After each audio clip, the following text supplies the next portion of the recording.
2 अटैची इसलिए भर के ले गया था कि हिंदुस्तान का मैं जा रहा हूँ तो एक रौब होना चाहिए हमारा, आखिर हम बड़े भाई हैं यार। और नहीं है तो तला देशभक्ति नाम की कोई बीमारी होती है कि नहीं होती? मैं पाकिस्तान जा रहा हूँ, भिखमंगा हूँ मैं? ऐसा है कि पाकिस्तान के बारे में कई लोग बहुत कुछ जानना चाहते हैं। पहली बात तो ये है कि जितना हमारे यहाँ पर उनकी विरोध में हम बात करते हैं आम आदमी, वहाँ के आम आदमी हम लोगों के विरोध में इतनी बात नहीं करते। वहाँ की सेना, वहाँ की पॉलिटिकल पार्टी, वहाँ के मुल्ले यानी धार्मिक लोग, आईएसआई, इन लोगों का काम है भारत के खिलाफ जहर उगलने का। जब उनके ऑफिस में बैठे तो वहाँ पे वो आ गए उनके क्राइम ब्रांच वाले, वो आपने क्यों बुलाया जी, आप कौन होते हैं जी, आपका रिश्ता क्या है जी, एक राजकुमार पहले भी आपके यहाँ आया था, ये राजकुमार कौन चीज़ है जी, ये हिंदुस्तान से आपके यहाँ क्यों आता है जी, और आज आप उनको खाना क्यों खिला रहे हो? उनने के बैठे हैं राजकुमार जी, पूछ लो। हर लेखक जो मेरे हिसाब से अच्छा लेखक है वो अपनी संतुष्टि के लिए लिखता है। शेष गणेश महेश दिनेश सुरेश हूँ जहाँ ही निरंतर गाँव है, जहाँ ही अनादि अखंड अछेद अभेद सुवेद बतावे, नारद ते सुख व्यास रटें पचहारे तऊ पुनि पार न पावे, और ताही अहीर की छो हरियाँ छछिया पर छाछ पे नाच न जावे। आपको मालूम होना चाहिए कि शोण, ब्रह्मपुत्र और सिंध ये 3 नद हैं, बाकी सब नदियां हैं। वहाँ से जो आए हम अपनी भाषा भी लेके आए मगर अपने साथ भोग भी लेके आए। आपका पिता कमा के आपको देता था, आपके पास जमीन जायदाद थी और आपको ये चिंता ही नहीं थी, तो आप क्यों पढ़ेंगे? हमने देश की प्रगति में वो योगदान दिया जो यहाँ के लोगों ने नहीं दिया और जो उनको देना चाहिए था। हम देर से उठे, फिर कोई सहयोग सरकार का हमें नहीं मिला, कोई एकेडमी नहीं मिली। 35 साल 40 साल से तो हम ही मेहनत कर रहे हैं और हम मांग रहे हैं। अगर राम के टाइम में त्रिकोणात्मक संबंध नहीं होते तो सीता पर शक नहीं किया जाता। यार रखेल किसको बोलते थे तुम ये बता दो ना, राजाओं ने कितनी रखी?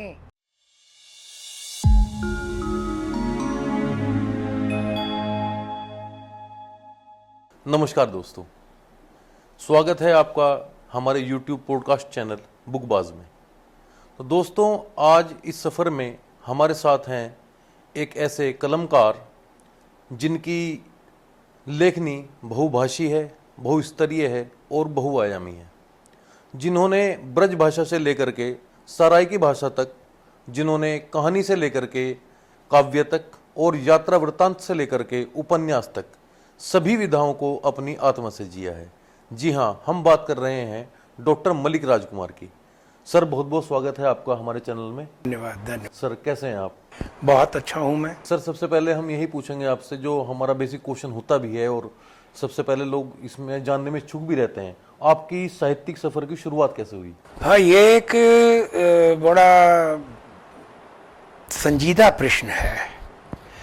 वास्तव में जो शुरुआत होती है उसके बीज कहीं आरंभ से ही होते हैं, क्योंकि इतना आसान नहीं है लेखक बनना।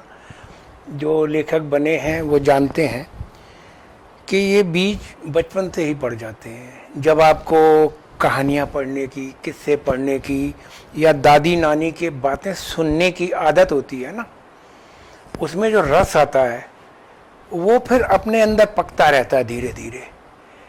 वो कहते एक बीज था गया बहुत ही गहराई में बोया, तो ये जो बीज वपन हो जाता है, जब उसको मौसम मिलता है, पानी, हवा और सूरज की रोशनी, तो फिर वो उग जाता है। जब उग जाता है फिर वो धीरे धीरे अगर खाद पानी मिलती रहे तो वृक्ष बन जाता है। बहुत साधारण बात।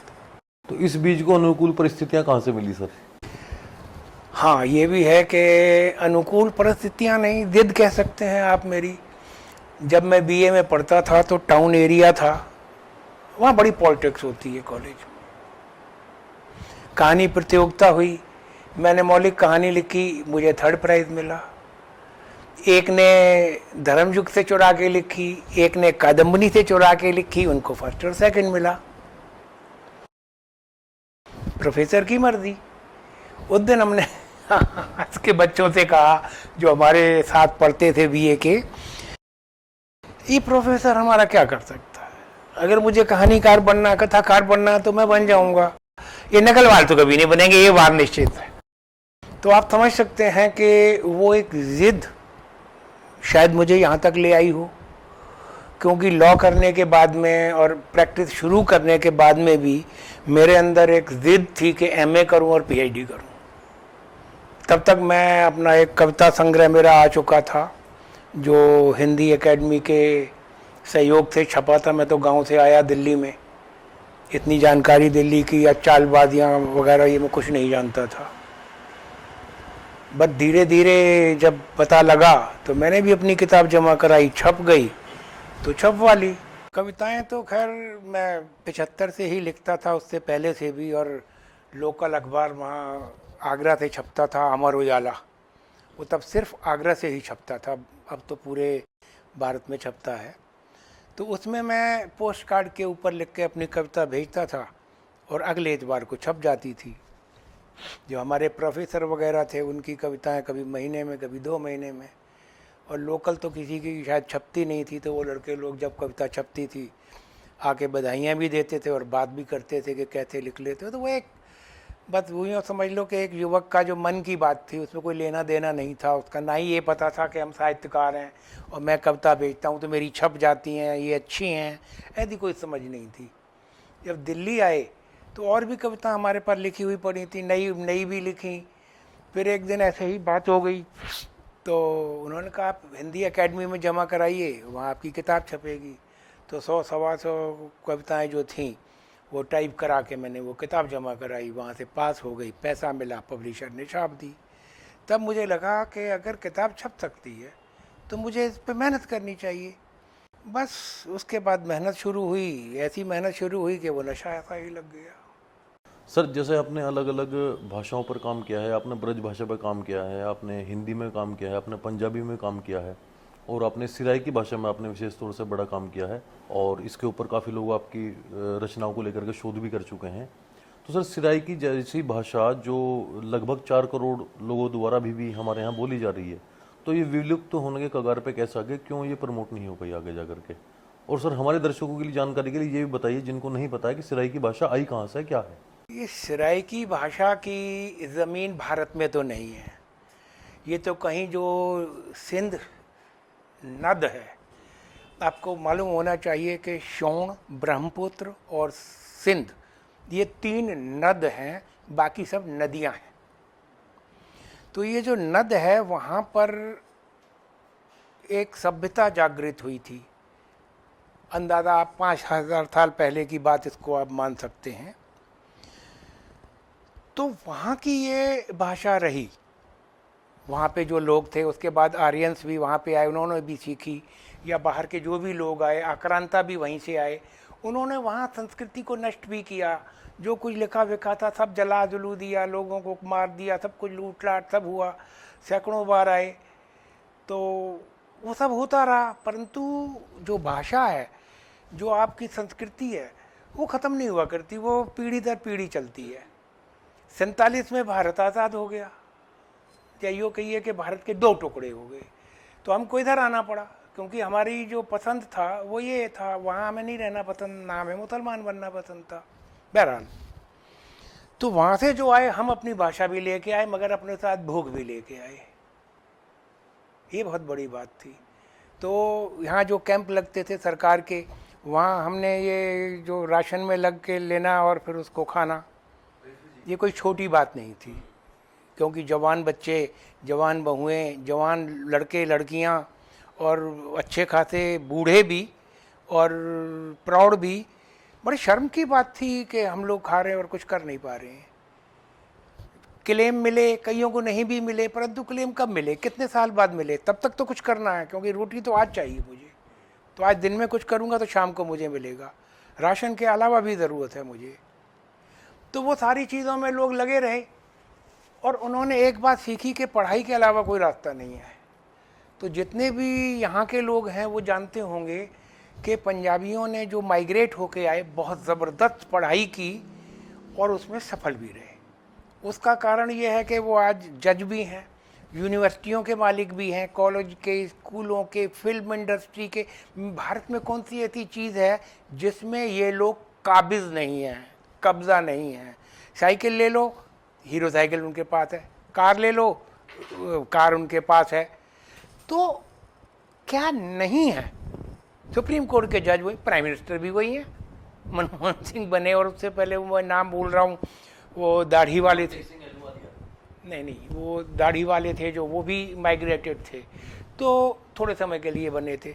तो ये जो लोग भी हैं, इन लोगों ने आके वो स्थान कहाँ पाया है? अपनी मेहनत के बूते पे। इनको दान में नहीं मिला, इनको भीख में नहीं मिला, भले आप जो मर्जी कहें। इन लोगों ने अर्न किया था, डिजर्व किया था। अब इनको देख के जो और यहाँ के लोकल लोग, जैसे आप लोग सब हैं, आप लोग इस क्षेत्र के हैं, आप लोग उतने नहीं बढ़ पाए, आपको शायद अच्छा न लगे, परंतु आप पीढ़ियाँ उठा के देख लीजिए, उतनी पीढ़ियाँ आगे नहीं बढ़ पाई, क्योंकि आपके पास खाने को था। आपका पिता कमा के आपको देता था, आपके पास जमीन जायदाद थी और आपको ये चिंता ही नहीं थी, तो आप क्यों पढ़ेंगे, आप क्यों मेहनत करेंगे जब आपको खाने को मिल रहा है? हम लोगों के सामने ये था कि अगर हमारा बच्चा पढ़ेगा नहीं तो क्लर्क नहीं लगेगा, टाइपिस्ट नहीं लगेगा, तो रोटी कहाँ से खाएगा? हमने कभी नहीं सोचा था कि हम जज बनेंगे। हमको तो पढ़ना इसलिए था कि हमें नौकरी मिल जाए और रोटी मिले। परंतु जब पढ़ने बैठे, पढ़ने का नशा और स्वाद जो आता गया, वो तो पीढ़ी दर पीढ़ी हमने लिया। अब ये लगाइए कि मेरे दादा, मेरे पिता ने हिंदू कॉलेज सोनीपत से ही हाई स्कूल किया, यानी 9th करके आए थे वो। फिर रेलवे में, पुलिस में लगे, दिल्ली में छोड़ दिया, रेलवे में जाके लग गए, वहाँ पे तार बाबू लगे, तार बाबू के बाद स्टेशन मास्टर लग गए। जो भी किया, मेहनत की, भूखे रहे, छोटे गाँव में रहे, डरते रहे, मगर हम लोगों को पढ़ाया। हम 5 भाई बहन, उस पढ़ाई का नतीजा कि हम लोग निकल गए। उसके बाद हमने अपने बच्चों पे बहुत ध्यान दिया कि पढ़ाई, वो निकल गए। अब उनके बच्चों को कोई चिंता नहीं है, वो हाईली क्वालिफाइड भी हैं, पढ़ भी रहे हैं, और उनके पास पैसा भी है, सब कुछ है। तो उन्होंने एक पकड़ बना ली है। अब आप ये कहें कि ये पकड़ बनाई, तो ये हाँ हमारे लिए फख्र की बात है कि हमने पकड़ बनाई। क्यों? क्या असली देशभक्त है। हमने देश की प्रगति में वो योगदान दिया जो यहाँ के लोगों ने नहीं दिया और जो उनको देना चाहिए था। अब आप सुनिए दूसरी मजेदार बात कि हम लोगों को देख के बनिए ब्राह्मण और जो अन्य जातियों के लोग हैं, जब उनकी समझ में ये स्पष्ट रूप से आ गया कि पढ़ाई बड़ी चीज़ है और पंजाबी हमसे आगे निकलते जा रहे हैं, उन्होंने भी अपने बच्चों को पढ़ाया और उस एजुकेशन लेने से उन लोगों ने भी तरक्की की। अब आप देखिए, कहाँ जाट लोगों की लड़कियां नौकरी पे नहीं जाती थी, काम नहीं करते थे, अब जहाँ देखिए वो बैठी हुई हैं, हर जगह अवेलेबल है। शेड्यूल कास्ट भी वो हर जगह अवेलेबल है। वो लगभग संदर्भ अब खत्म होता जा रहा है। आरक्षण है और होना भी चाहिए, मगर मिलना उनको चाहिए जिनको इनकी ज़रूरत है। जिसको एक बार मिल चुका है, देना क्या मतलब है, वो तो साधारण हो गया, आम आदमी में आ चुका है, परंतु वो पॉलिटिक्स में दिया जा रहा है, तो चलता रहेगा ये, और साल लगेंगे। परंतु ये अच्छी बातें हुई कि शिक्षा का महत्व समझा गया, और जो भी सरकार शिक्षा के खिलाफ चलेगी तो सीधी सी बात है, वो जनता को आगे नहीं बढ़ने देना चाहती, चाहे वो कोई सरकार। मैं किसी पार्टी की बात नहीं करता, उससे साहित्यकार का वैसे भी कोई लेना देना। सर, इस बीच में जैसा आपने बताया कि आप पाकिस्तान से आप माइग्रेट होकर के आप सभी लोग इधर आए हैं, तो इस बीच में आपने तरक्की भी करी है, देश की आर्थिक तरक्की में भी आपने काफ़ी योगदान दिया है, लेकिन इस बीच में सराइकी भाषा जो है वो कहाँ खो गई? हाँ, वो खो गई भूख में। हम लोग सब वही भाषा बोलते थे, बोलते हैं। आज भी मैं आपको बताऊं कि मैं कई जगह ये इसके सम्मेलन किए, मुशायरे किए, सराइकी भाषा की किताबें, 100 से ऊपर किताबें छपी हैं। मेरी अपनी किताबें कहानी की आई हैं, और एक मुल्तान गाथा आई है, वो राम किशन शर्मा की एक कहानियों की किताब आई है, और एक वो आई है, क्या नाम उनका, साहित्य का वो आया है, लोक साहित्य का विरसा, सराइकी विरसा। मैंने खुद जो है, जो भारतीय सराइकी कोश है, भारतीय लोक साहित्य कोश सुरेश गौतम का, उसके 9 वॉल्यूम हैं, तो उसके 8वें वॉल्यूम में 100 पेज सराइकी के दे रखे हैं लोक साहित्य के। उन्होंने एक किताब और छापी है 1000 पेज की, 2 वॉल्यूम है, वो है लोरी कोश, भारतीय लोरी कोश। तो उसमें भी मैंने 25 लोरियाँ दी हैं। तो ये जो जब सारा काम किया, तो उसमें सारा ये सब एकत्र हो चुका है। हम देर से उठे, फिर कोई सहयोग सरकार का हमें नहीं मिला, कोई एकेडमी नहीं मिली। 35 साल 40 साल से तो हम ही मेहनत कर रहे हैं और हम मांग रहे हैं। क्या हासिल हुआ? कुछ नहीं। हाँ, ये ज़रूर हुआ कि मेरा नाम ये फेमस हुआ, अब लोग रिकॉर्ड में लिख रहे हैं कि इसको देवनागरी में लाने का श्रेय मलिक राजकुमार को जाता है, या फिर रेडियो पर प्रोग्राम आए तो हमने उस पर काफ़ी चलवाई, टीवी पे प्रोग्राम आए हमने उसमें बहुत मेहनतें की। तो सारा कुछ जो जो हुआ, अब वर्ल्ड सर्विस में आया प्रोग्राम, आजकल फिर रुका हुआ है वो, तो हमारी कोई सुनने वाला नहीं है, क्योंकि हम राजनीतिक रूप से एक जगह नहीं है। हमारी परेशानी क्या है, तू मियाँ वाली का है, तू मुल्तान का है, तू भेरा का है, तू डेरेवाल का है, तो हम उसमें बटे हुए हैं छोटी छोटी बिरादरियों में। जो जिस जिले से वहाँ से आया वो अपनी बिरादरी बना के बैठा है। वो किसी गांव का था मगर उस जिले का था तो उन्होंने अपनी एक बिरादरी बनाई। और मज़े की चीज़ है कि उसमें अरबपति और करोड़पति इंडस्ट्रियलिस्ट सब हैं। गरीब तो यूँ समझिए कि आप, मैं नहीं समझता हूँ कि 2% से ऊपर गरीब होगा।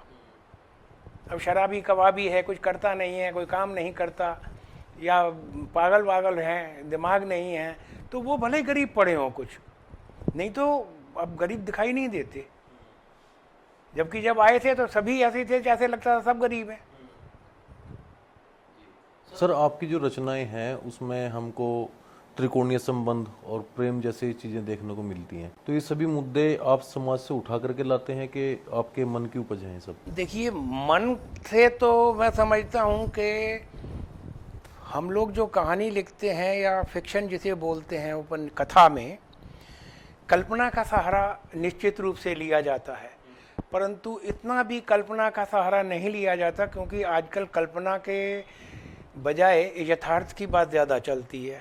कल्पना के टाइम गए कि जब देवकीनंदन खत्री ने लिख दिया देवकांता संतति और ये और वो अगड़म बगड़म, तब जो पंचतंत्र की कहानियाँ हैं वो भी कहानियाँ, अब कोई पंचतंत्र की कहानियाँ कोई बच्चा नहीं समझना चाहेगा। कथा सरित सागर को किसी को पढ़ने में कोई इंटरेस्ट नहीं है अब, क्योंकि वो उनकी कल्पना से परे की चीज़ हो चुकी हैं। वो यथार्थ के पास खड़े हैं, विज्ञान के पास खड़े हुए हैं, तो वो अंधेरे से निकल के रोशनी में चकाचौंध में खड़े हैं। तो वो अब इसको समझते हैं कि आप इतना बेवकूफ़ मत बनाओ हमें। छोटे बच्चे को तरह डराओ, भूत आया या हवा आया, वो हंसता है आपके ऊपर, दादा दादी नाना नानी के ऊपर। क्यों हंसता? कि उसे वो सच पता लग चुका है। तो वहाँ से हम लोग जब निकल आए हैं तो ज़रूरत ही नहीं है उसकी कि उसकी कल्पना का ज़्यादा प्रयोग किया। यथार्थ लेते हैं अपने पास से, अपने समाज से। कहानी मैंने आपसे सुनी, इनकी सुनी। समाज में रहते हैं, मेरा ऑफिस है, करोल बाग में रहता हूँ मैं, वहाँ पे मेरा अपना ऑफिस है, तो वहाँ मेरे को 40 साल हो रहे हैं। गाँवों में मैं रहा हूँ, तो गाँवों में तो छोटे गांव होते हैं तो परिवार जैसे ही पूरे मोहल्ला होता है, तो वहाँ से भी मैंने सीखा, अपने दादा नानी उनके ख़ानदान से भी पूरा सीखा। ये जो यहाँ बिरादरी में बैठे हैं, ये ऑल इंडिया मियाँ वाली डिस्ट्रिक्ट एसोसिएशन रजिस्टर्ड, इसकी एक संस्था बना रखी है जिसमें हमारा 20,000 परिवार रजिस्टर्ड है। तो सोचिए आप कितने लोग हैं जिनसे बातचीत भी होती है, जिनकी समस्याएं भी आती हैं, तलाक क्यों हो रहा है, लड़ाई क्यों हो रही है, बच्चों ने आत्महत्या की तो क्यों की, सब कुछ होता है। कम या ज़्यादा सारी सोसाइटी है पूरी ये। तो वहाँ से हमको ये त्रिकोणात्मक कहानियाँ तो पूरे समाज में उठी हैं। और आज क्या उठी हैं? त्रिकोणात्मक संबंध तो राम के टाइम में भी थे। अगर राम के टाइम में त्रिकोणात्मक संबंध नहीं होते तो सीता पर शक नहीं किया जाता। कभी भी धोबी अपनी बीवी को नहीं कहता तू दूसरे के घर रह के आई, यानी वहाँ तू संबंध रख के आई है, नहीं कहता। होते थे। तो इतनी सी बात को हम समझ सकते हैं। तो आजकल वो बदल चुके हैं, तो उनके हर चीज़ बदल गई है, तो हमको उसी के हिसाब से लिखना पड़ेगा। जो हम लिख चुके हैं, मुझे खुद को लगता है ये कहानियाँ मेरी आउटडेटेड हो गई हैं, क्योंकि आज आपको मालूम है लेटेस्ट जो खबर है वो मुझे मिली है, अब इंडिया में भी शुरू हो गया, यूरोप में तो बहुत पहले से है। अब लड़का और लड़की पहले लिव इन में रहते हैं, कितनों के साथ कुछ नहीं पता। जहां उनको लगता है कि एक के साथ हम जोड़ा बना के रह सकते हैं, तब वो वहां शादी करते हैं। शादी करने के बाद उनमें से अगर कोई भी बच्चा चाहता है तो वो फौरन कह देते हैं तू पालेगा या तू पालेगी, तो तैयार है, नहीं तो नहीं। यानी रेस्पॉन्सिबिलिटी मैं नहीं ले रहा, तुमने लेनी है तो करो। यही कहानी तो मैंने पहले लिखी थी कि इसकी बात हुई थी कि कायदे से ये होना चाहिए। जो लिव इन रिलेशन की बात हुई कि संतान उत्पन्न होगी तो किसकी हो, सीधी सी बात है, जो जिम्मेदारी लेगा उसकी। ये मैंने अपनी कहानी में दिया था। तो अब वहाँ जाके देखा कि वो है मेरे एक रिलेटिव के ही, उसने चाइनी लड़की से शादी की है, तो मैंने उससे कहा परिवार कब बना रहा है? अब तो यार 45-46 साल का हो गया। बोले नहीं, उसने मना कर दिया है कि तूने पालना है तो रख। उसने भी कुत्ता पाल रखा है, मैंने भी कुत्ता पाल रखा है। ये उनके बच्चे हैं and really they love that dog very much, like a children, like a child. तो हम वहाँ खड़े हुए हैं आज। तो अब कहानी यहाँ से लिखनी होगी, नहीं तो पिछली कहानी तो बेकार हो गई। तो सर लिव इन रिलेशनशिप जैसी जो प्रथाएं आजकल प्रचलन में है, तो क्या आप इनके पक्षधर हैं? नहीं, पक्षधर तो होने ना होने तो कोई फर्क भी नहीं पड़ता ना। मैं कोई सुप्रीम कोर्ट का जज तो नहीं हूं कि ऑर्डर पास कर दूंगा, या प्राइम मिनिस्टर तो नहीं हूं कि मैं बैठ के संसद में पार कर दूंगा। जो समाज में हो रहा है दोस्त, कोई नहीं रोक सकता उसे। ये समाज परिवर्तनशील है, संस्कृति भी बदलती है धीरे धीरे। कोई चीज ऐसी नहीं है रिवलरेशन। यार रखेल किसको बोलते थे तुम, ये बता दो ना, राजाओं ने कितनी रखी?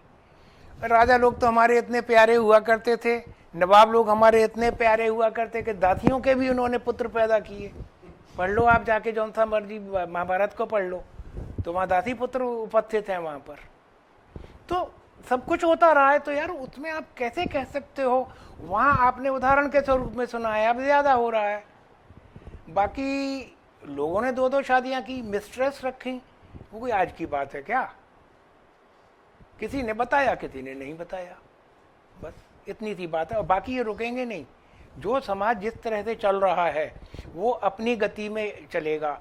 आप कह देंगे मूल्य गिर गए, ओ भाई कौन सा मूल्य गिर गया? मूल्य तो है उसका, गिर कहाँ गया? आपके यहाँ तरबूज पैदा हुआ, 20 रुपए किलो बिक रहा है। इतने सारे हो गए कि 500 एकड़ में लोगों ने लगाए, 5000 एकड़ में लगाए, फिर 20,000 एकड़ में लगाए, वो 5 रुपए किलो बिक रहा है। मूल्य तो 5 रुपए किलो है ना। आप क्यों कह रहे हो 20 से 5 हो गया? अरे ज़्यादा हो गया तो 5 का रेट आ गया ना। वही चीज़ है कि ये मूल्य बिगड़ते बिगड़ते रहते हैं। शब्द अपना रूप बदल लेता है। एक अच्छा शब्द होता है, हम बोलते हैं तुम कौन हो साहसिक, साहसिक मतलब डाकू। वो आज हम कहते हैं तुम कौन हो हिम्मत वाले वीर। जमीन आसमान का अंतर। अब इसको आप मूल में उत्थान कहेंगे या गिरान कहेंगे, ये तो आपकी सोच के ऊपर निर्भर करता है। परंतु ये सब चीजें होती रहेंगी, रुकेंगी नहीं। तो समर्थन देना या ना देना, ये परंपरावादी लोगों का काम है, पुरातन पंथी लोगों का काम है। मैं तो आज भी कहता, आज से 30 साल पहले गिरधर राठी संपादक से मेरी बात हुई, तो मैंने उनको कहा, मैंने कहा यार इस टाइम पे 70% से ज़्यादा लव मैरिज हो रही है। अरे मलिक साहब ऐसा कुछ नहीं है, 10% 20%। मैंने कहा फिर इसका मतलब इस कमरे में बंद रहते हो। हमारे यहाँ तो जो भी कार्ड आ रहे हैं, क्या मैं एक्सेप्शन हूँ समाज का कि जो कार्ड आ रहे हैं वहाँ पता लग रहा है कि ये प्रेम विवाह है? तो ये चल रहा है। और आज देख लो आप, कोई बात कोई नहीं सुनता, वो हंसते हैं अगर कोई कहते यार ये तो प्रेम विवाह है। हाँ तो बात ही ये कहते हैं वैसे किसी ने पूछना हो, जबकि कायदा ये कहता है हमारा कोई मतलब नहीं है किसी का पूछने का, तू कितना पढ़ा है, तेरी शिक्षा कितनी है, तू क्या करता है, तेरी तनख्वाह, तुमने क्या करना है, तुमने बांटनी है मेरे से। आए और दोस्त सुनाओ क्या हाल है, चाय पियोगे, बैठो, आओ, मिलें, घूमें। हम पर्सनल बात क्यों कर रहे हैं? तो जब वो मिलते हैं तो आज वही पूछते हैं तुम्हारा विवाह हुआ? अरेंज के लव। और तुम्हें क्या करना है यार, अरेंज हुआ तो तुम क्या करते, और लव हुआ तो तुम क्या कर, व्हाट इज योर रोल? परंतु हमारे यहाँ ये कुरेदने की आदत है। धीरे धीरे ये भी खत्म हो। यूरोप में नहीं है, वो कोई भी हो, छोटा हो बड़ा हो, दे डैम केयर।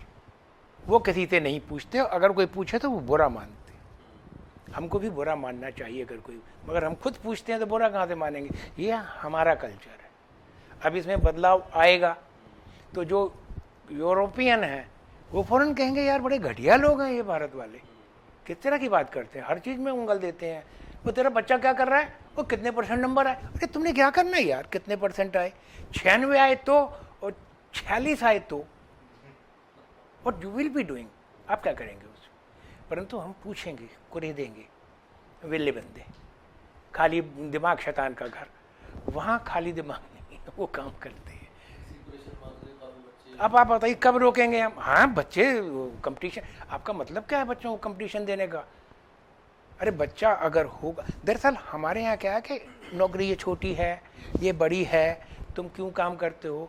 वहाँ वो काम करते हैं 2 घंटे 4 घंटे के हिसाब से पर डे, 6 घंटे के, यानी कि एक बच्चा 20 घंटे काम कर सकता है एक सप्ताह में। उतने डॉलर उसको मिल जाएंगे, जैसे 15 रुपये डॉलर, तो इतना उसके लिए पर्याप्त है खाने के लिए, उसकी ज़रूरतों को पूरा करने के लिए। सरकार उतनी याद देती है, वो लोग जाते हैं होटल में, बैरे में, कहीं भी काम करते हैं, कैशियर का काम करते हैं या कुछ भी। वो कोई चोरी नहीं कर रहे, कोई गंदा काम नहीं कर रहे वो। परंतु हमारे यहाँ तो अगर वो कोई सफाई कर रहा है, ये तो झाड़ू लगाने वाला है। अरे झाड़ू लगाने वाला ये तो अपने घर में नहीं लगाते, पोछा लेके झाड़ू लगाना वो उसको बुरा मानते ही नहीं है। हमारे यहाँ पता नहीं क्यों वो पोछा ही गंदा हो जाता है। नहीं, हमारे यहाँ पोछा गंदा क्यों होता है? कपड़े का है, प्लास्टिक का है, उसमें साबुन लगाया, साफ कर दिया, पानी मार दिया, वही दैट इज रॉन्ग। वो दलित कहाँ से हो गया? तो जब तक ये कॉन्सेप्ट नहीं बदलेंगे टाइम लगेगा। तो हम उनकी चाल पे आ रहे हैं धीरे धीरे, काफ़ी पीछे। तो सर आपने जो है अपने सफ़र में बहुत सारी बातें बताई हैं और आप एक बार पाकिस्तान भी गए हैं। 3 बार आप पाकिस्तान गए हैं। और अभी ऑफ कैमरा हम बातें कर भी रहे थे तो वहाँ के कुछ मज़ेदार किस्से आपने बताए थे कि आपने किस तरह से इंस्पेक्टर को वहाँ पे धमकाया और जो है वहाँ पे आपकी कुछ वाक़या आपके साथ हुआ था, वो हमारे दर्शकों को बताइए प्लीज़। ऐसा है कि पाकिस्तान के बारे में कई लोग बहुत कुछ जानना चाहते हैं। पहली बात तो ये है कि जितना हमारे यहाँ पर उनकी विरोध में हम बात करते हैं आम आदमी, वहाँ के आम आदमी हम लोगों के विरोध में इतनी बात नहीं करते। वहाँ की सेना, वहाँ की पॉलिटिकल पार्टी, वहाँ के मुल्ले यानी धार्मिक लोग, ISI, इन लोगों का काम है भारत के खिलाफ जहर उगलने का। आम आदमी तो बहुत पसंद करता है, वो कहते हैं बड़ा भाई है। मैं गया, मुझे कोई तकलीफ़ नहीं हुई, उन्होंने मुझे पैर ज़मीन पर नहीं रखने दिया, पर्स को खोलने नहीं दी। अब आप इसको कैसे समझते हैं, आपका काम है। मैं अपना दादका नानका देखने गया था, और जबकि वो यहाँ रो रहे थे श्याम विमल कि मैं मर जाऊंगा तब मुझे तू दिखाएगा मेरा शुजाबाद, तो मैं स्पेशली उसके लिए जाके लगवाया और निर्मला देश पांडे की PA को रिक्वेस्ट की कि वीज़े लगवा दे हमारे। फिर एक डेलीगेशन वहाँ से आया, उस डेलीगेशन में गए पतन मुनारा कॉन्फ्रेंस में, वो नेट पे TV पे आप देख सकते हैं, सारा आया हुआ है। पतन मुनारा कॉन्फ्रेंस डालेंगे कि doctor Malik Rajkumar and professor Sadiq ने वाघा बॉर्डर से एंट्री ली। तो ये सारी चीज़ें होती रहीं। तो वहाँ गए तो वहाँ के नज़ारे भी देखे।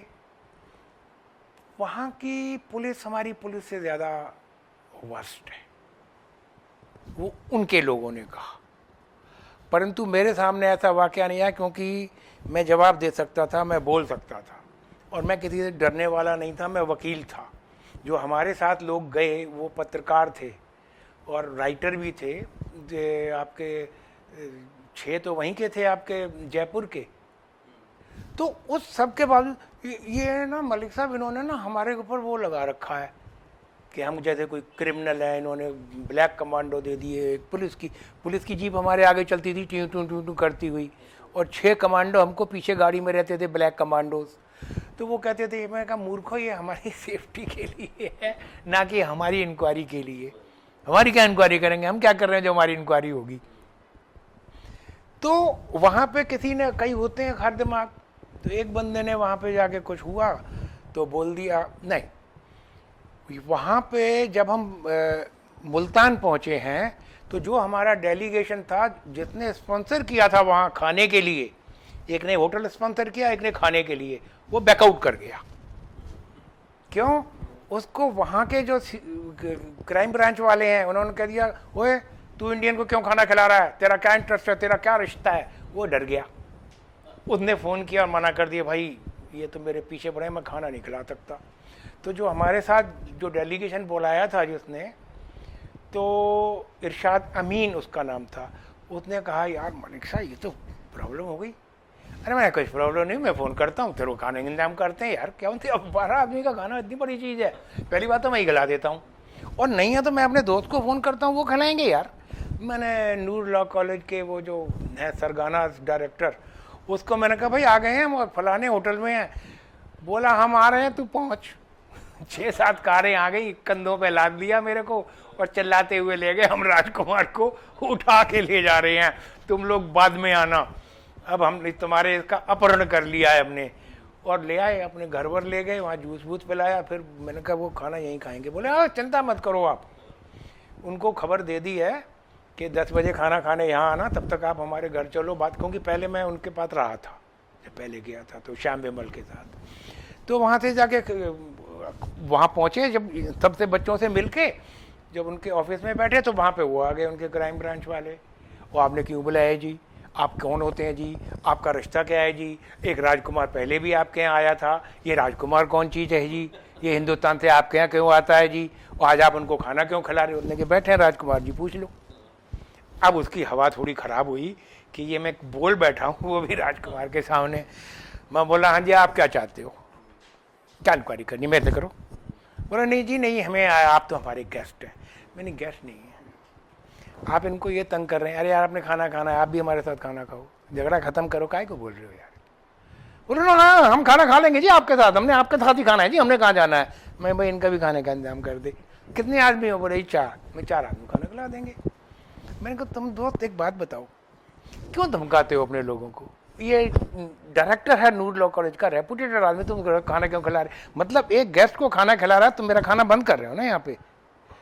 मैंने तुम्हें मालूम है तुम गलत कर रहे हो, अगर मैं तुम्हारी कंप्लेंट कर दूं तो तुम्हारी नौकरी चली जाएगी। मेरे पास पासपोर्ट है इंडिया का, मेरे प्रेसिडेंट ने लिख के भेजा तुम्हारा प्रेसिडेंट के नाम कि ये राजकुमार आ रहा है, मतलब धारक आ रहा है पासपोर्ट का, इसको जो ज़रूरत है पूरी करो, उसका ध्यान रखो। तो मैंने ये ध्यान रख रहे हो तुम कि जो मेरे को खाना खिला रहा है उसको रोक रहे हो।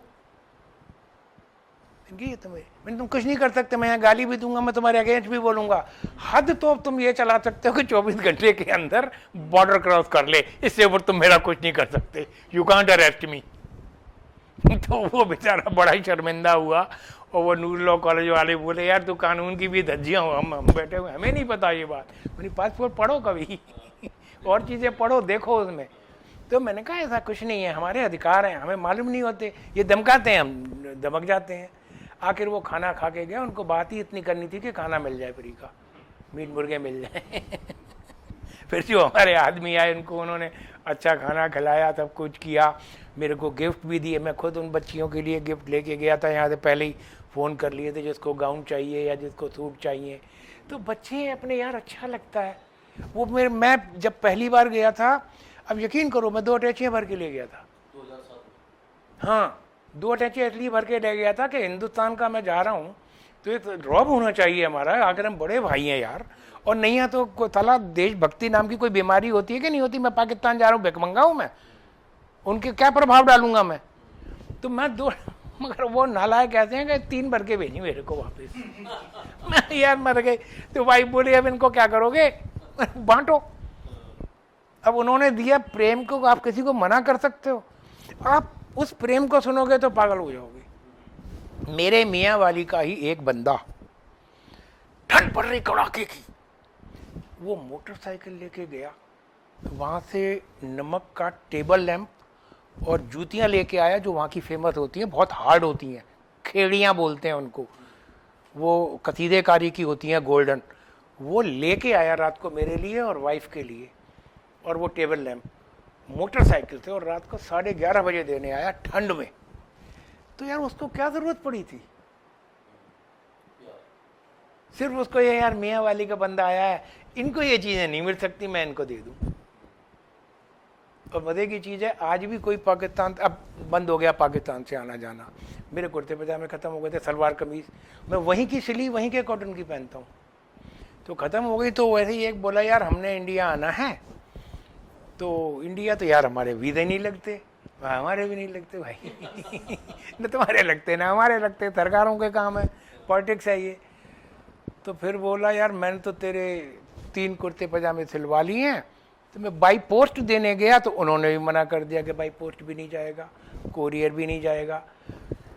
अब मैं ऐसा करता हूँ कि मेरा कोई बंदा जाएगा दुबई, दुबई से कोई हिंदुस्तान का बंदा वहाँ से आ रहा होगा तो मैं भिजवा दूंगा, आप अपने आप देख लेना कहाँ मिलेगा। मैं कहा ठीक है भाई। उसने बना के दुबई भेजे। दुबई में मेरी भतीजी है, मैंने उसका नंबर दे दिया, उन्होंने उससे बात की, जिस लड़के को भेजा था उसने वहाँ 3 कुर्ते पजामे पहुँचा दिए, वो आई मेरे घर में बैठे पहुँच गए यहाँ पे। तो यार उसको क्या पड़ी थी, वो 3 कुर्ते पजामे बना के भेज रहा है मेरे लिए, मैंने उसको क्या भेजा था, कुछ नहीं, और वो राइटर है।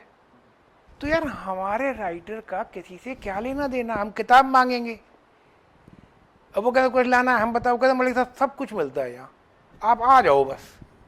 अब मैं तो कहता हूँ भाई मुझे तो ये सलवार कमीज चाहिए, नहीं मिलता मुझे यहाँ, और मिलता भी होगा तो वो कपड़ा नहीं मिलता, सब वो तो मिलते हैं मेरे पास बहुत है, लिलन के आते हैं, बहुत अच्छे कॉस्टली आते हैं। सर आपने जो है साहित्य की अलग अलग विधाओं में, जैसे आपने यात्रा वृत्तांत भी लिखे हैं, आपने कहानियाँ भी लिखे हैं, आपने उपन्यास भी लिखे हैं, कविताएं भी आपने लिखी हैं, और भाषा के लेवल पे तो आपने अलग अलग स्तर पर काम किया ही है।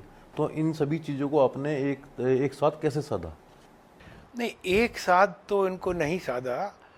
वास्तव में क्या होता है कि जो एक लेखक होता है उसके अंदर एक बेचैनी होती है जो उसको बाहर लाना चाहता है। वो अगर वो बाहर नहीं आएगी तो उसको फिर चिंता बन जाएगी, और शास्त्रों में भी लिखा है चिंता चिता समान, तो वो उस व्यक्ति को ही खाती है, तो उसको बाहर आना बहुत ज़रूरी होता है। तो खुद को पता नहीं होता कि मेरी चिंता क्या है, समाज की चिंता, परिवार की चिंता, या जो ब्रह्मांड है पूरे की चिंता।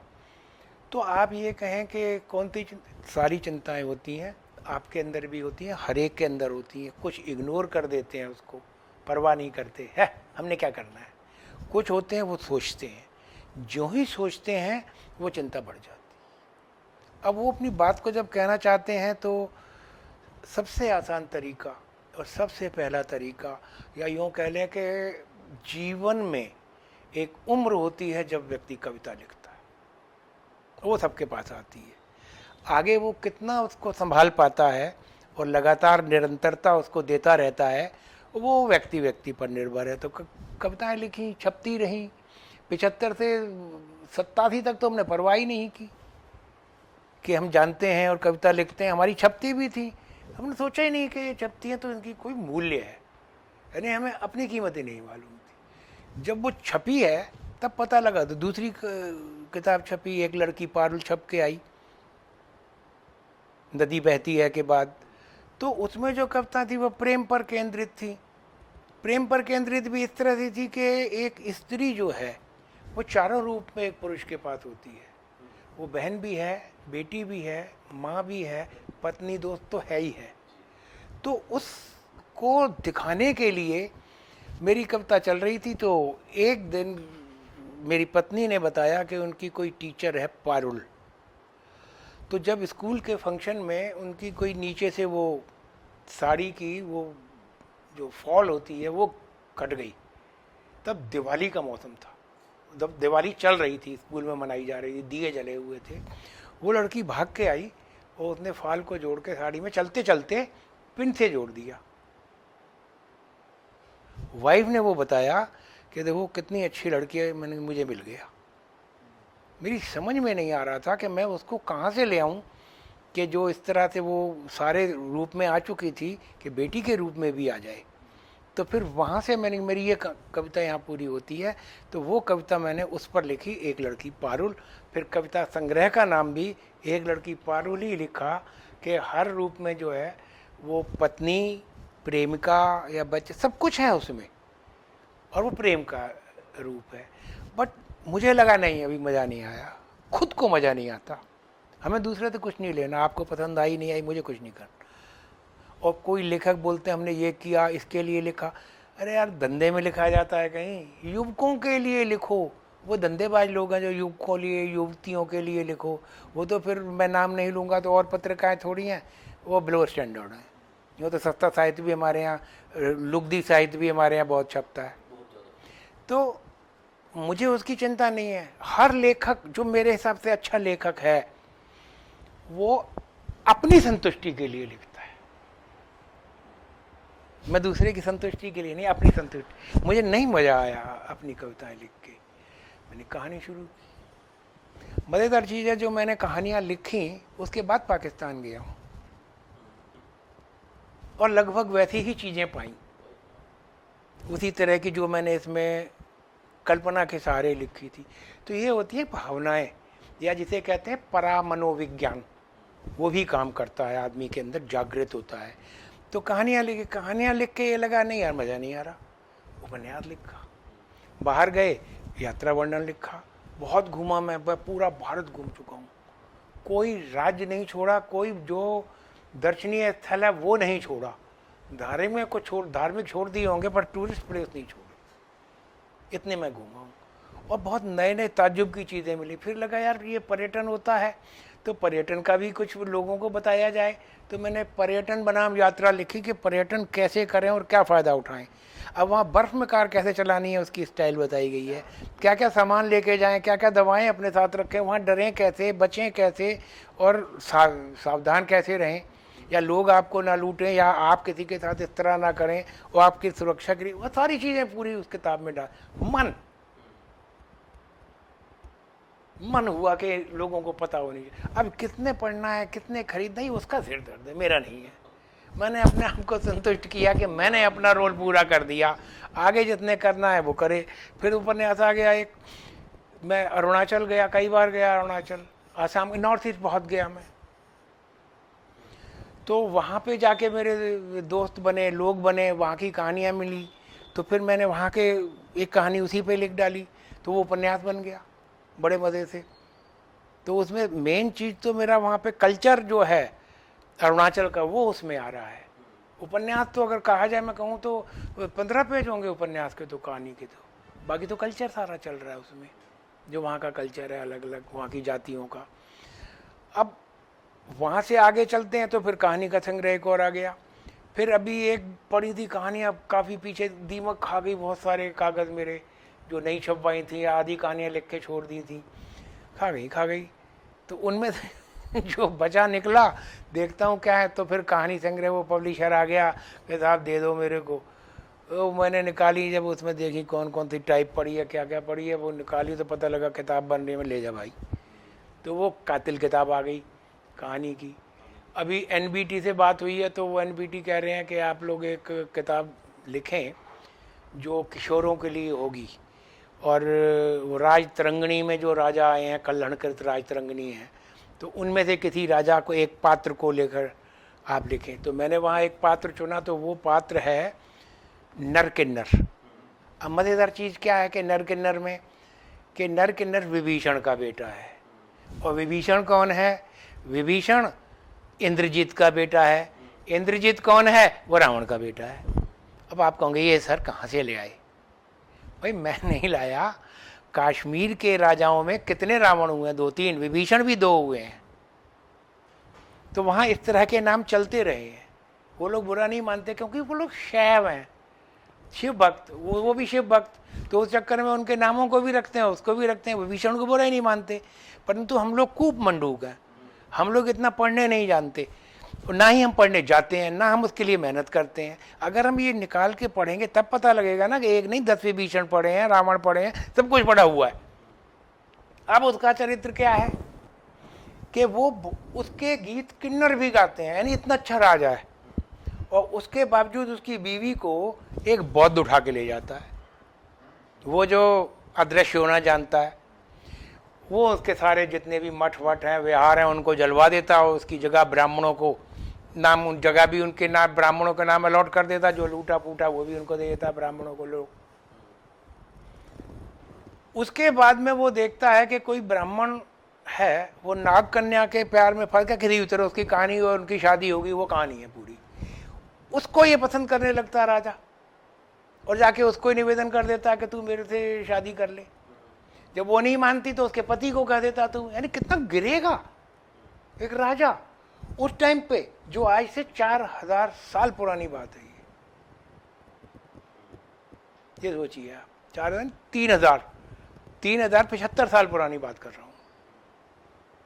तो वो उसके लिए उसको बोल देता है, जब वो भी उसको फटकार देती है तो वो घेरा डलवा देता है उसके बाहर। तो वो दोनों भाग के अपने वहाँ चले जाते हैं मायके ससुराल में। वहाँ से वो जो नाग है जो उनका, वो आके पूरे इसके किले को जला देता है, जिसमें ये भी भस्म हो जाता है, इसके जितने वहाँ पे सेवक और जो भी हैं वो सब मर जाते हैं।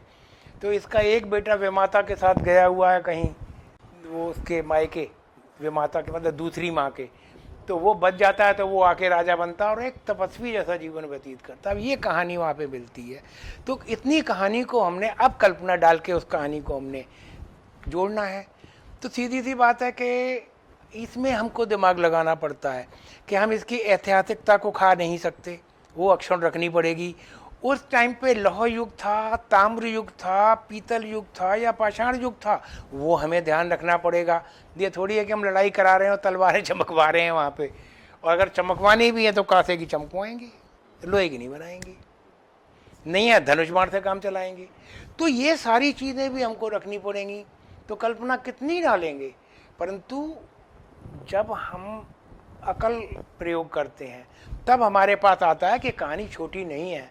राजकुमार भी तो रहा होगा, राजकुमार पढ़ा भी तो होगा, राजकुमार आखेट करने भी तो गया होगा, घुड़सवारी से गिरा भी तो होगा, वो हम सब प्रयोग कर सकते हैं। राजकुमार कहीं जाते जाते रास्ता भी तो भूल गया होगा, राजकुमार शिकार पे गया होगा, किसी और राज्य की राजकुमारी से टकरा गया होगा शिकार में कि उसका भी तीर आके लगा। ये हमारे पास 50 कहानियाँ होती हैं, हम जो मर्जी डाल सकते हैं इसमें। नहीं है तो लोक कथाएं होती हैं उसमें। अब बड़े मज़े से वहाँ पर लोक कथा का प्रयोग कर सकते हो कि राजकुमार है, वो कहीं जाके गया, गांव में जाके बैठ गया और वहाँ जाके वो बूढ़ा एक कहानी सुना देता है उसको।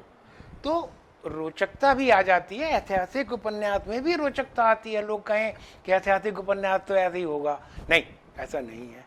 ये लेखक के कि वो उसमें कितना रस डाल सकता है। तो इसलिए जो अलग अलग विषय हैं, अब ये किशोरों पर भी एक उपन्यास आ जाएगा।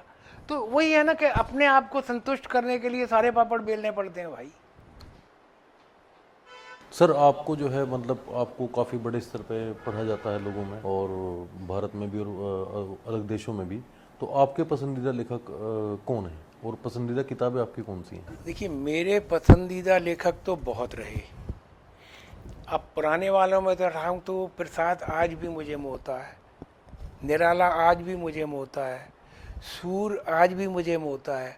अगर मैं बात करूँ, वो एक वो कवि हुआ है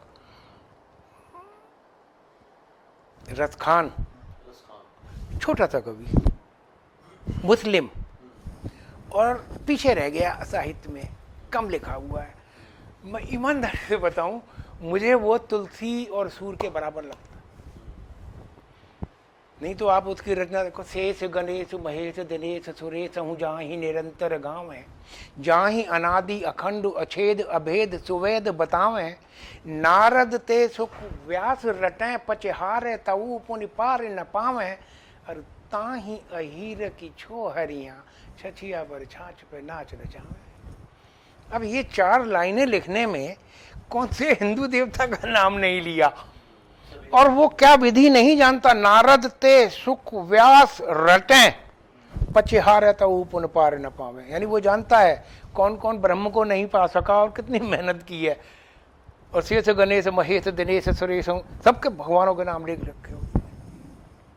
और जब वो लिखता है कि उसके ऊपर के धूर भरे अतसोह तथ्याम जो कैसी सुनी कैसी बनी सिर सुंदर चोटी, खेलत खात फिरे अंगना पग पैजन बाजत पीरी कछोटी, या छब को रथ खान बिलोकत बारत काम कला निधि कोटी, और काग के भाग कहा कहिए हरि हाथ सो ले गयो माखन रोटी। अब उस कौवे का भाग्य बताने के लिए कि कितनी शक्ति है उसमें, धूर भरे मिट्टी से भरा हुआ, अतिसोह तथ्या।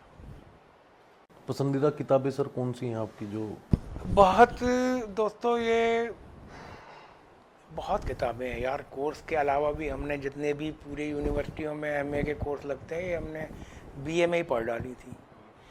तो लगभग मैं किसी अब कहो तो मैं मोहन राकेश का नाम लूँगा, मैं मंटो का नाम लूँगा। मैंने उनको जम के पढ़ा, भीष्म साहनी को जम के पढ़ा, और जो शरद चंद्र हैं और उधर बंगाल के जितने हुए उनको पढ़ा, प्रतिभा राय को पढ़ा, मैंने बहुत पढ़ा। नशे की तरह पढ़ा। और मज़े की चीज़ है, ध्यान से पढ़ा। आज भी अगर कोई बात होती है तो मुझसे जब चाहें, मैं जब भी जाता हूँ, 25 साल से मैं केंद्रीय हिंदी निदेशालय के नवलेखक शिविरों में जाता हूँ, तो मैं कभी नोट्स नहीं बनाता। मैं जितने भी सेमिनार में गया हूँ, मैंने कभी नोट्स नहीं बनाए, मैं पेपर नहीं पढ़ता, मैं वक्तव्य दूंगा। आप जब मर्जी, जिस मर्जी विषय पे मुझसे वक्तव्य ले लीजिए, और मैं कोई चीज़ प्रयोग नहीं करूँगा, नोट्स नहीं लेके आऊँ। तो जब आपने पढ़ा होता है, अब आप इसे मेरी बढ़ाई कहें या अच्छाई कहें या कहें घमंड, ये आपकी इच्छा के ऊपर है। मैं बहुत निश्चलता से बता रहा हूँ कि मुझे याद बहुत रहते हैं। मैं पढ़ता ही ऐसे हूँ कि उनको समझ के पढ़ता हूँ तो वो मेरे को याद रह जाएं। आज भी आप रामायण पूछेंगे, मैं रामायण पे बताऊँगा। आप सुंदरकांड पूछेंगे, मैं सुंदरकांड पे बताऊँगा। ऐसा नहीं है। और मैं आपको वो प्रश्न बताऊँगा जो किसी को नहीं पता होंगे। आप कभी पूछिए जाके किसी से कि लंका कैसी थी, पूरी रामायण पढ़ाए हैं और वर्णन ही नहीं। लंका का वर्णन अगर है तो इतना सा है, वो भी सुंदरकांड में, कनक कोट विचित्र मन कृति सुंदराए तना गना, चौहट्ट भट्ट भट्ट बीती चारुपुर बहुविध। अरे चारुपुर बहुविध बना है कैसा, उसका वर्णन कुछ नहीं है। वर्णन के नाम पे एक छोटी सी जगह है जहाँ वो बता, राम अयोध्य अंकित ग्रह शोभा बरन न जाए, नव तुलसी का वरंत है देख हर्ष कबीराए। एक तुलसी का पौधा रखा हुआ है और रामायुद्ध धनुष बाण बने हुए हैं राम जी के, वो घर को देख के खुश हो गए। यानी एक घर के बाहर, पूरी उसमें नहीं है, वो विभीषण का घर है। पूरे घर कैसे हैं, छतें कैसी हैं, फ्रंट एलिवेशन कैसा है, गलियां कैसी हैं, पानी, ये सुख शांति, ये सब क्या है, वो कोई वर्णन कहीं नहीं है। तो मैं चाहता हूं कि लोग पढ़ें, बहुत पढ़ें, फिर उनके लिए लिखना भी आसान हो जाता है। इतनी बड़ी चीज़ नहीं रह जाती लिखना, अगर आपने पढ़ा होता है सब कुछ। आने दो। अभी कुछ नया लिखना है? हाँ, नया तो लिखते ही रहते हैं। अभी मेरे कुछ एक कविता संग्रह है, वो अभी पेंडिंग पड़ा हुआ, छपने के लिए पूरा हो चुका है। ये कौन चित्रकार है, उसमें काफ़ी सारा तो ये पिछले 3 सालों का आ गया, जब कोरोना था। कोरोना ने बट नेचुरल है कि वो प्रभाव देता है। फिर एक किताब पढ़ी हुई, अभी एक किताब मेरी आई है, मलोइया दा वेड़ा, ये मुल्तान गाथा है। मज़े की चीज़ है, हिंदी और सराइकी दोनों में है। अगर किसी को पढ़ना हो तो वो देवनागरी लिपि में उसमें पढ़ ले, आधी आधी किताब है। और सराइकी में पढ़ना, वो भी देवनागरी में है तो वो भी पढ़ सकता है। तो वो दोनों हैं उसमें। तो पूरी मुल्तान गाथा उसमें दी है कि मुल्तान की कथा क्या है। कीकर वाला चौक के बारे में सर कुछ बताइए। कीकर वाला चौक पे मैंने 43 साल गुजारे। 43 अभी भी वहीं पे हूँ, थोड़े पास में 2 गली छोड़ के। तो यहाँ मैं 82 में प्रैक्टिस शुरू की थी वकालत की, जब लाइसेंस लेकर आया। तो वहाँ पे मैंने पूरी कहानियाँ आसपास की, जो मैं 43 साल एक उम्र होती है, कम से कम 2 पीढ़ियों को मैंने बनते बिगड़ते हुए देखा, उनके चरित्रों को देखा, समझा, जाना, और बहुत कुछ है। पास में बापा नगर है, उसकी अपनी एक पूरी कहानी है वहाँ के लोगों की। बगल में टैंक रोड है जो कपड़ा मार्केट है, उसकी अपनी एक कहानी है। और जो ये मकान हैं, इन मकान पे किराएदारों ने लेके मकान मालिकों से, उसकी अपनी एक कहानी है कब्जे की। और उनकी अलग कहानी है जो इनको खरीद के और फिर बाद में वो अलग कहानी। तो ये सब जोड़ के उपन्यास में आ जाएगा, देखते हैं कब आता है। अभी तो ये लिखना बाकी, अभी तो पहले इससे निपटूंगा जो कश्मीर वाला प्रोग्राम है, राजा नर किन्नर से अभी मुठभेड़ होनी है। इसका भी यात्रा वृत्तांत आप लिखेंगे, कश्मीर यात्रा का भी? यार, एक यात्रा वृत्तांत मुझे लिखने बाकी हैं कि मैंने एक यात्रा वृत्तांत के बारे में सोचा था, पावन पुनीत मेरी धरा। अब मैं बहुत प्रयोग करता हूँ।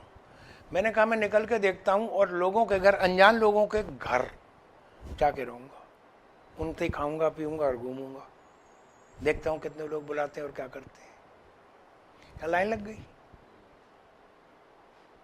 एक नागपुर बुला लिया, वो एक हफ्ता अपने घर रखा, आदिवासियों का गांव दिखा लाए, स्कूल घुमा लाए, वहाँ पे उनका पूरा क्या सिस्टम है वो दिखा लाए, सिंधियों का पूरा वो दिखाया, अपना पूरा नागपुर का एरिया, वर्धा वर्धा सब घुमाया। एक ने वहाँ बुला लिया इंदौर, एक ने यहाँ बुलाया कुल्लू, और वो तो बड़ा प्यारा लड़का है पारस भारती, और वो पत्रकार भी है, मदे की चीज़ ही है। और एक उधर लाहौल में है, हाँ जी, तो उसने बुलाया तो उसके 21 टेंट हैं। तो गैमूर, वो अब मैं क्या कहूँ कि जो पाकिस्तान गया मज़ा लिया, यहाँ भी वो मज़ा लिया। वो भाई मेरा सवेरे सवेरे पनीर के पराठे खिला रहा है, साथ में पनीर की भुर्जी। अब हंसूं नहीं तो मैं क्या करूं कि पनीर का पराठा पनीर की भुर्जी के साथ खाने की क्या तुक है, बट उसको सेवा करनी है, भाव है उसका। सर, जो आपका एक आने वाला जो आपका साहित्य एक स्टेशन मास्टर, तो उसके बारे में थोड़ा बताइए, जो अभी पब्लिश होकर के आने वाला है। हाँ, प्रेस में जा चुका है ये। दरअसल ये कहानी पार्टीशन से शुरू होती है, द डे ऑफ पार्टीशन। तो एक परिवार की कहानी है, मतलब जो जॉइंट फैमिली है, संयुक्त परिवार होते थे ना, उनका माइग्रेशन, वहाँ उनकी बदमाशियाँ जो आपस में संबंधों में होती हैं, कम से कम रिश्तेदारों में होते हैं। हमारे यहाँ उसको सराइकी में शरीका बोलते हैं, आप शायद कबीलदारी या कुनबाबाजी में बोलते हैं कि भाई जो सबसे पहले कज़िन है वो सबसे पहले जेलस होगा। तो वहाँ से शुरू होना, फिर रास्ते में आना, फिर यहाँ पर उनका सोनीपत में वो राशन खाना, उसकी स्थितियाँ सारी, फिर नौकरी पकड़ना पुलिस की वो छोड़ देना, फिर रेलवे की नौकरी पकड़ के फिर अलग अलग जगह जो स्थानांतरण हो रहे हैं और वहाँ की परेशानियाँ हैं, और रेलवे की परेशानियाँ हैं या सुख हैं वहाँ के लोगों के हैं, और उसके बाद में लौट के आके उनके बच्चे होना, और बच्चों का भी आपस में एक दूसरे के प्रति कज़िन में भी होना और सगे भाइयों में भी ना इत्तेफाकी होना या वो होना, वो बढ़ गई है। अब पहले आपसी भाइयों में नहीं थी, छुपी हुई थी, अब खुल के है। तो वो सारा निकल के उसमें से आया है। हाँ, इसमें एक किस्सा मैं आपको सुनाऊंगा बहुत बढ़िया, जरूर। कि स्टेशन मास्टर एक ऐसे गांव में पहुंच जाता है जो छोटा नागपुर के पास गांव है, वर्धा साइड में, आदिवासी लोग। तो वो लोग आधी टिकट लेके चलते हैं। वो पहले जो पॉइंट्स मैंने वो बता देता है कि साहब ये लोग आधी टिकट लेके चलते हैं और इनसे टिकट पूछना गुनाह है, टिकट सब लेके जाएंगे, मगर इससे पूरी टिकट पूछ ली तो वो बंदूक उतारेगा और आपको गोली मार देगा। अब ये सोचिए कि एक आदमी जो पाकिस्तान से लुटा पिटा आया है और लाशें और वो देख के आया है, उसको क्या डर लगेगा। उसके 2 बच्चे हैं, बीवी है, बहन है, भाई है, माँ है, तो उनको गोली मार जाएगा इस तरह से। तो फिर जंगल है, शेर आता है, बाहर आवाज़ आती है, केबिन मतलब 200 मीटर से आवाज़ आती है कि शेर दहाड़ता रात को, वाह। सवेरे वो उतार नहीं सकता जो केबिन मैन है, उसकी ड्यूटी चेंज नहीं हो सकती क्योंकि शेर बैठा हुआ है नीचे। तो इंजन से वो जाते हैं, वो कोयला बेलचे में लेके उनको डराता है, तेज सीटी मारता है तो शेर चला जाता है या रीच, तब वो केबिन मैन उतरता है, दूसरा चढ़ता है, ड्यूटी बदलती है। तो ये परिस्थितियाँ होती हैं। तो वहाँ पर जाकर वो गाय ज़बरदस्ती दे देता है। तो पूछता, बाबू नया आया है? हाँ साहब मैं कल ही आया हूँ। हाथ जुड़ जाते हैं अपने आप डर के मारे, कोई लेना नहीं देना नहीं, तो हाथ क्यों जोड़ दिए स्टेशन मास्टर ने, अंदर का डर उसके। फिर वो कहता है बच्चे, हाँ साहब बच्चे लाए हूँ। तो बच्चों के लिए कुछ इंतजाम किया दूध बूध का? तो कहता नहीं जी मैं तो आज ही आया हूँ, कल जाऊँगा बाजार। बोल कौन सा बाजार? यहाँ कोई बाजार नहीं होता, हम खुद बाहर जाते हैं, हफ्ते में 1 दिन वहाँ से लेके आते हैं पैट से सामान जो बाजार लगता है। तो कालू वो अपने साथ जो एक लंबा सा बंदूक टांगे बंदा चल रहा है, नौकर उसका गुमाश्ता, कालू साहब को गाय बांध दे। बोले साहब मैं गाय को कहाँ रखूँगा? साहब को एक टपरिया भी डाल देना गाय के लिए। बोला साहब मैं इसका दाना भूसा की बोरियां भी डाल दे बच्चे। तो फिर वो कहता मुझे तो दूध दोहना भी नहीं है। बेटा सवेरे और शाम को दूध दो जाया कर इनका। बाबू 10 रुपये दे देना इसको महीने के, ऑर्डर। अब स्टेशन मास्टर सोचता है 10 रुपये में बच्चे दूध पी लेंगे, छाछ वाछ भी हो जाएगी, और इसकी बंदूक से तो बचे रहेंगे कम से कम। तो वो उसको स्वीकार कर लेता है, 110 रुपये तनख्वाह है और 10% उसको दूध का देना है। फिर सोचता है चलो इसी में फ़ायदा है, बच्चों को कम से कम दूध दही तो मिलेगा, घी भी बनेगा अपना। उसका ट्रांसफ़र हो जाता है साल 2 साल के बाद में। तो वो कहता है उसको नौकर को, स्टेशन मास्टर के, अब हम जा रहे हैं, ट्रांसफ़र हो रहा है, तो प्रधान जी को बोल देना ये अपनी आप गाय भी ले जाना और फिर हिसाब भी पैसे का। तो दूसरे दिन आके बाहर फायर होता है, वो खुद आया हुआ है। बाबू जा रहा है? हाँ जी मेरा ट्रांसफ़र हो गया। ट्रांसफ़र पे जा रहा है या हमारी बेइज्जती करके जा रहा है? मैंने तो प्रधान जी ऐसा कुछ नहीं किया। कुछ नहीं किया कहता है? क्या बोला तूने कालू को? गाय वापस दे देना, वो हिसाब कर जाएंगे। अरे जब तक तू यहाँ था, तू यहाँ हमारा आदमी था, अब तू जा रहा है, तू बाहर का आदमी हो गया। मैं बाहर का आदमी मेहमान होता है, हम तेरे से पैसे लेंगे और तेरे छोटे बच्चों के मुंह से मैं दूध छीन लूंगा, गाय ले लूंगा। इतनी गाय तो मेरी शेर उठा के ले जाता है। तो वो फिर कालू को बोलता है, वो फिर स्टेशन मास्टर हाथ जोड़ देता है, वो कहता है ठीक है ऐसा नहीं कहना चाहिए तुमको। फिर कालू से कहता है साहब को घी का डब्बा दे जाना और शहद का डब्बा दे जाना। तो अब वो देखो किस तरह का आदमी है और उसका अंदर से क्या है। तो ये सारी चीज़ें हम लोग देखते हैं, तो अपने आप में सारी कहानी तो ये अकेली इतनी कहानी है। तो ये बाहर से मिली है मुझे, यथार्थ से मिली है मुझे, तो इसमें कल्पना कहाँ है? कोई कल्पना नहीं है इसमें। बट इसमें कल्पना भी जोड़ी जा सकती है, तो कुछ भी बनाया जा सकता है, या कहानी किसी उपन्यास में फिट की जा सकती है। तो मैंने कहानी को उपन्यास नहीं बनाया, उपन्यास में कहानी को डाल दिया। जैसा कि मैंने आपको बताया कि जो हम राजा किन्नर की लेंगे, उसमें भी कहानी हम डाल सकते हैं कि कुमार है, उसकी शादी भी तो होगी 1 2 3। वहाँ पर लिखा नहीं है कितनी रानियाँ थी, विमाता है, इसका मतलब 2 से ऊपर है। तो हम 4 भी दिखा दें तो कौन पूछने वाला है। तो हम उसके कारण दिखा सकते हैं, या उसके बीच में जो आपस में अन्य पत्नियां एक दूसरे से व्यवहार करेंगी या सोचेंगी, या उनके माँ बाप कुछ कहेंगे, हम उसके बारे में भी बात कर सकते। तो वो कहानियाँ कल्पना के जरिए आ जाती हैं, परंतु वो यथार्थ से ज़्यादा दूर नहीं। सर आपकी इस बेहतरीन रचना का हम सभी को इंतजार रहेगा, हमारे दर्शकों को भी बेसब्री से इंतजार रहेगा। तो दोस्तों कैसा लगा आपको आज का ये हमारा पॉडकास्ट इंटरव्यू? उम्मीद है आपको ये रोचक जानकारी और रोचक किस्से डॉक्टर मलिक राजकुमार के ज़रूर बेहद पसंद आएंगे। और अगर आपको हमारा ये कंटेंट अच्छा लगा, आपको ये वीडियो अच्छी लगी, तो आज आप हमारे चैनल को लाइक करें, सब्सक्राइब करें और इस वीडियो को शेयर करना ना भूलें। सर एक बार आप भी कैमरे में देख करके हमारा जो बुकबाज चैनल है उसके लिए दर्शकों से और अपने प्रशंसकों से आप अपील कर दीजिए। दोस्तों बुकबाज को याद रखें और इसे सब्सक्राइब करें, लाइक भी करें मेरे लिए।